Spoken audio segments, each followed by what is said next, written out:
Aries. Welcome. This is the Feminine Inquisition. We're doing your reading. So this month, this season is ruled by the moon, right? Because it's Cancer season. We had a new moon in Cancer and a full moon in Capricorn.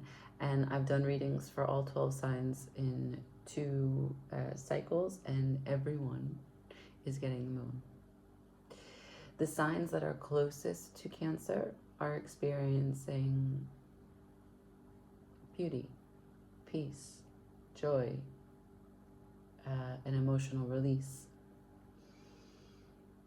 The signs that are farthest, opposite, are experiencing a deep dive,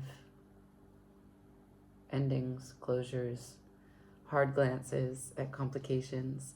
So I thought that we could make it a more concise, clear reading just about the moon.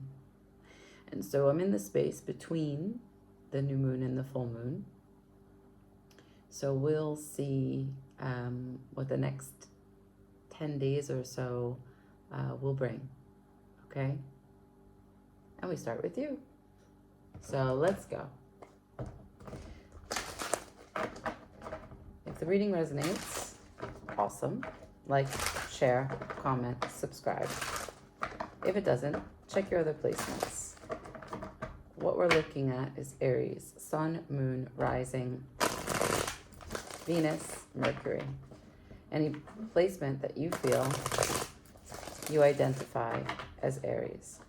Furthermore, you could look at where Aries is in your chart and or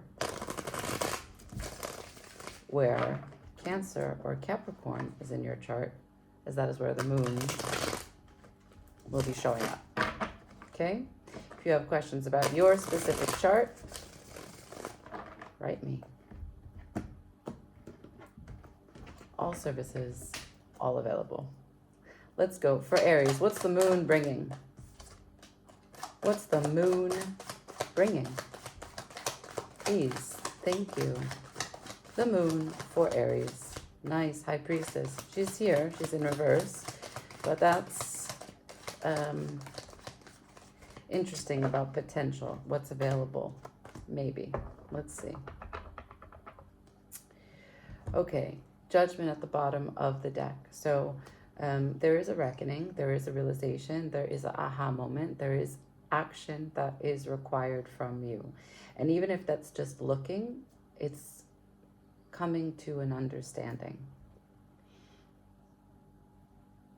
So imagine the card before this is the sun. And the card after this is the world. Light does not travel at the same speed as sound. This is what you can hear from what you can see or what you've been shown. You cannot understand everything that is shown to you. You cannot see every side of the equation, every side of the story. You just can't. Your vision is what it is. But what you hear is what you come to understand, or at least will try to understand. And this aha moment brings you to the world, which is that final moment where you complete what was and begin what will be. Okay? Cool. So we're talking about your connectivity, you feeling like people care about you, and that you have the kind of bandwidth, network, joy that you can share with people, that you're open, receiving, and giving. But there is either a chance for you to speak, we'll clarify, or a chance for you to kind of listen to the intuition that you're not listening to. We'll see. Followed by the High Priestess, I've got some disappointment, some emotional disturbance through what was expectation, mental gymnastics. Over what? Maybe a soul bond, maybe what you came into this life with, the past that burdens you, the pleasure that you seek and may not yet have, the pleasure that you're striving for, that you're longing for, a nostalgic feeling that you'd like to return to a simpler time and place of familiarity. These are related to each other. What's in between them is the Four of Cups, meaning 6 plus 4 equals 10. What's in between them is, in the Four of Cups, we have a person that's like this, and they're blocked. They cannot receive. The problem is that they are ruminating. Whatever emotionality is coming for them, they are ruminating on the 3 cups that are there, the experiences that I have already had. And so then they are unable to see the 4th cup arriving. It is some rigid structure, some pattern of behavior when it comes to connecting from your heart space. So let's go direct and see what the High Priestess is doing in reverse. For Aries, please. What's the High Priestess here for? Is this Aries being charged to speak about their pain? Is this Aries not listening to intuition about how they are using the past to jeopardize the future? Show me the High Priestess in reverse for Aries, please. And thank you.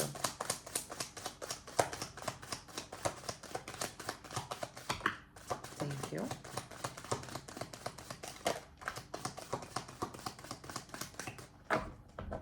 Okay.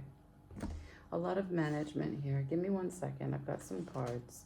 So immediately over the High Priestess fell the 6 of Wands in reverse to the 6 of Cups in reverse. So I would say that it's still unclear if it's the intuition, if you're being guided to feel something and you're resisting, or if you're feeling guided to communicate something. But what is actually at play, the swords that are in the heart from the mind, is that you feel deeply that the victory that you used to have with love and pleasure, it's not present.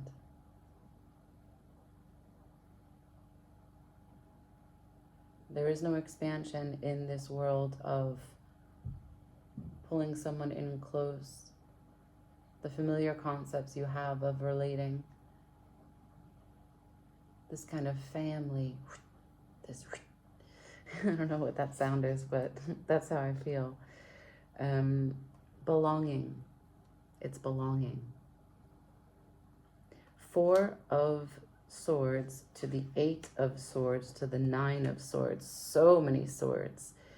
So you're trying to put it to bed. So what you're telling me is that it's not the High Priestess charging you to communicate. It's that you don't want to hear what is surfacing. So you're trying to put this to bed because you don't really see how you can process it any other way, and it's just causing you stress. You resist thinking about this because actually, instead of experiencing what is the loss and allowing the loss,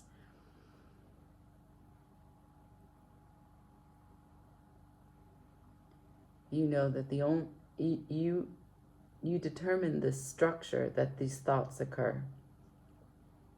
You say, I won't think about it because thinking about it only causes me harm. Is that true?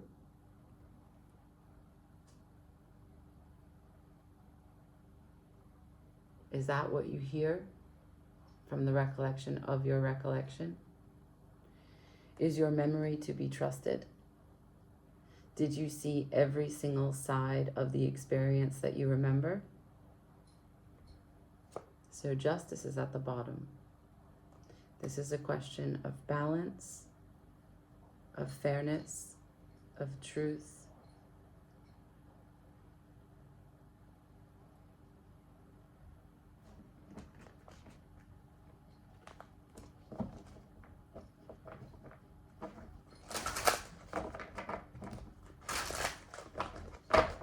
Can I see the 6 of Cups?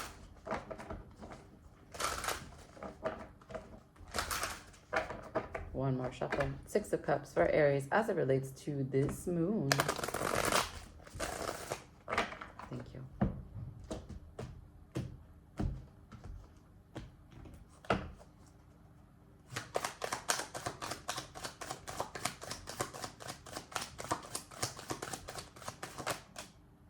Ace of Pentacles. Seven of Swords.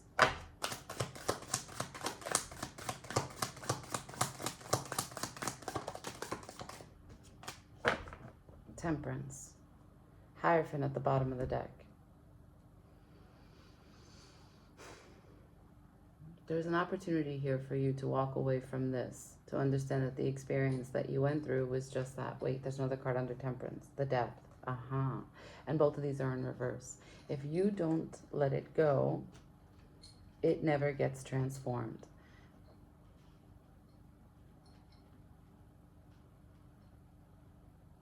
If you don't let it go, it never gets transformed. If you don't face it, you can't see which part needs to be transformed. Judgment. Using judgment. You have to trust yourself that you can use judgment. Instead, you've given me the Four of Swords. I'm just going to put it to bed. In the Four of Swords, you mistake silence for peace. But there's no examination there.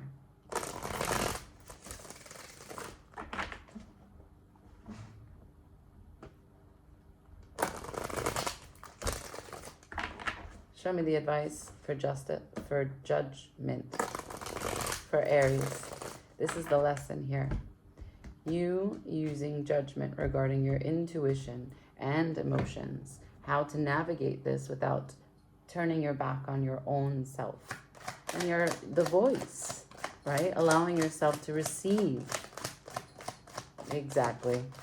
Show me the advice on better judgment here and now for Aries. It's hard. It's hard. I get that.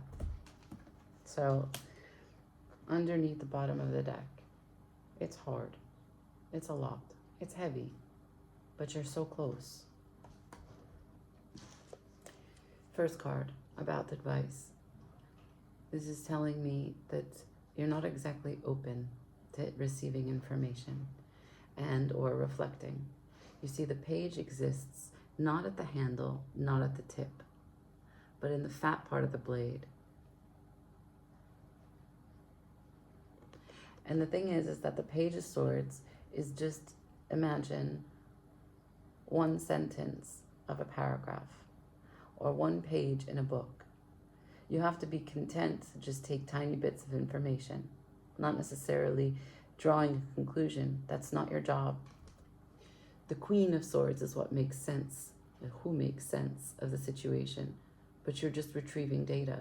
And you have to be open and curious and ambitious just for this one little nugget. Take the nugget, bring it back.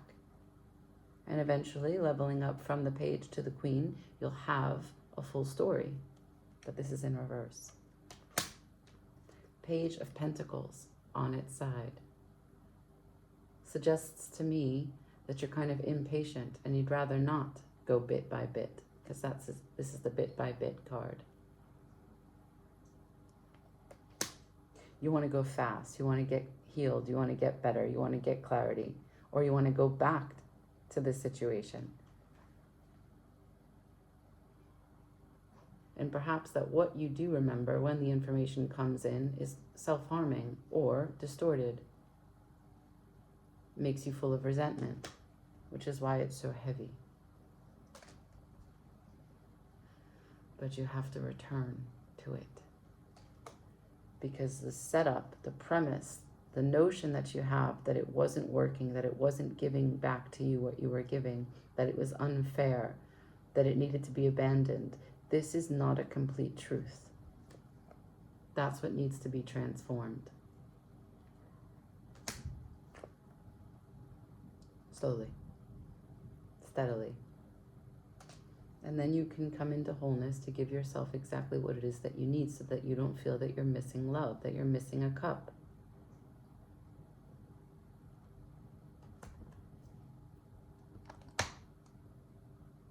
You see, the 6 plus the 2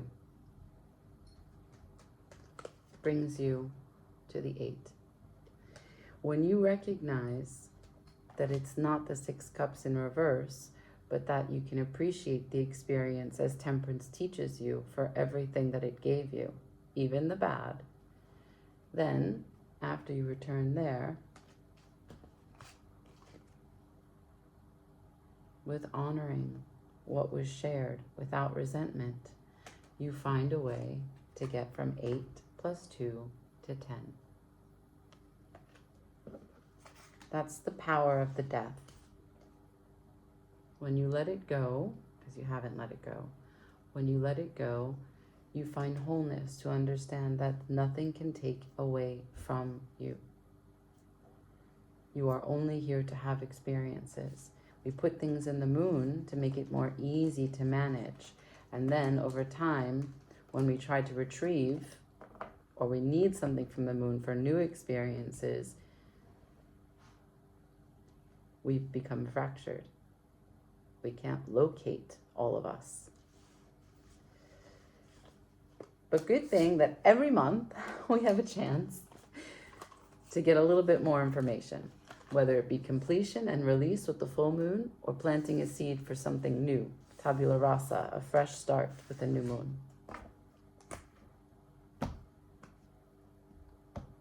I leave it there. Like, share, comment, subscribe. Ciao, Aries.